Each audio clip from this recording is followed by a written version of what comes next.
Partie 3. Alors, c'était ça ton enfance, loup bleu?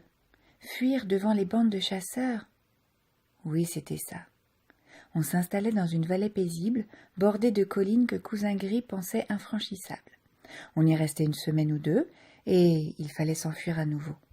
Les hommes ne se décourageaient jamais. Depuis 2 lunes, c'était toujours la même bande qui traquait la famille. Ils avaient déjà eu Grand Loup, le père. Pas facilement, une drôle de bagarre, mais ils l'avaient eu. On fuyait, on marchait à la queue leu-leu. Flamme Noire ouvrait la procession, immédiatement suivie de Loup Bleu. Puis venaient Paillette et les rouquins. Et Cousin Gris, enfin, qui effaçait les traces avec sa queue. On ne laissait jamais de traces, on disparaissait complètement. Toujours plus loin dans le nord, il y faisait de plus en plus froid. La neige s'y changeait en glace. Les rochers devenaient coupants. Et pourtant les hommes nous retrouvaient. Toujours, rien ne les arrêtait. Les hommes. L'homme. Le soir, on se couchait dans des terriers de renards. Les renards prêtent volontiers leur terrier au loup, contre un peu de nourriture. Ils n'aiment guère chasser, les renards, trop paresseux. Cousin Gris montait la garde dehors, assis sur un rocher qui dominait la vallée. Loup Bleu se couchait à l'entrée du terrier pendant que tout au fond, Flamme Noire endormait les petits en leur racontant des histoires. Des histoires d'hommes, bien sûr. Et parce qu'il faisait nuit, parce qu'ils étaient trop fatigués pour jouer, parce qu'ils adoraient avoir peur, et parce que Flamme Noire était là pour les protéger, Paillette et les rouquins écoutaient. Il était une fois. Toujours la même histoire, celle du louveteau trop maladroit et de sa grand-mère trop vieille. Il était une fois un louveteau si maladroit qu'il n'avait jamais rien attrapé de sa vie. Les plus vieux caribous couraient trop vite pour lui, les mulots lui filaient sous le nez, les canards s'envolaient à la barbe. Jamais rien attrapé, même pas sa propre queue. Beaucoup trop maladroit. Bon, mais il fallait bien qu'il servait quelque chose, non? Heureusement, il avait une grand-mère, très vieille, si vieille qu'elle n'attrapait plus rien non plus. Ses grands yeux tristes regardaient courir les jeunes, sa peau ne frémissait plus à l'approche du gibier. Tout le monde était désolé pour elle. On la laissait à la tanière quand on partait à la chasse. Elle mettait un peu d'ordre, lentement, puis faisait sa toilette avec soin. Car grand-mère avait une fourrure magnifique, argentée. C'était tout ce qui lui restait de sa jeunesse. Jamais aucun loup n'en avait eu d'aussi belle. Sa toilette achevée, ça lui prenait 2 bonnes heures, grand-mère se couchait à l'entrée de la tanière. Le museau entre les pattes, elle attendait le retour du maladroit. C'était à cela qu'il servait le maladroit, nourrir grand-mère. Le premier caribou tué, hop, le cuisseau était pour grand-mère. Pas trop lourd pour toi, maladroit? Pas du tout, pas du tout. Bon, ne flâne pas en route.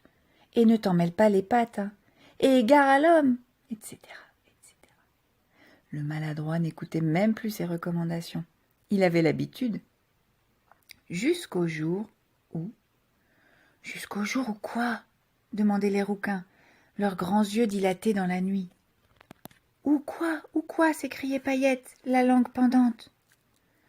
Jusqu'au jour où l'homme arriva à la tanière avant le maladroit, répondait Flamme Noire dans un murmure terrifiant. Et alors, hein? Alors? Alors l'homme tua grand-mère.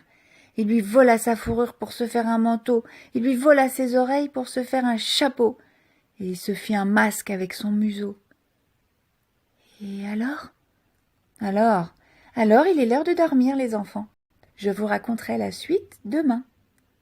Les enfants protestaient, bien sûr, mais Flamme Noire tenait bon.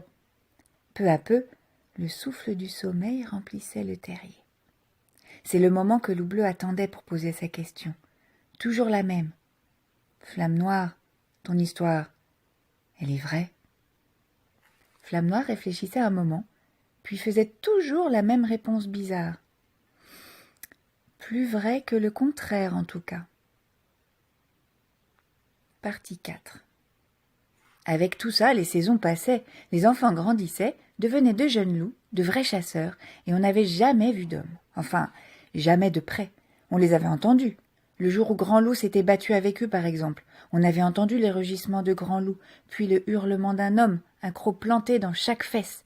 les cris de panique, désordre, puis un bruit de tonnerre, et puis plus rien. Grand-Loup n'était pas revenu. Et on avait recommencé à fuir. On en avait vu de loin aussi. À peine quittait-on une vallée qu'il s'y installait.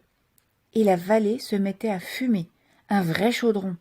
« Ils salissent la neige !» grognait Flamme Noire. On les observait du haut de la plus haute colline. Ils marchaient sur 2 pattes, au fond du chaudron. Mais de près, à quoi pouvaient-ils bien ressembler?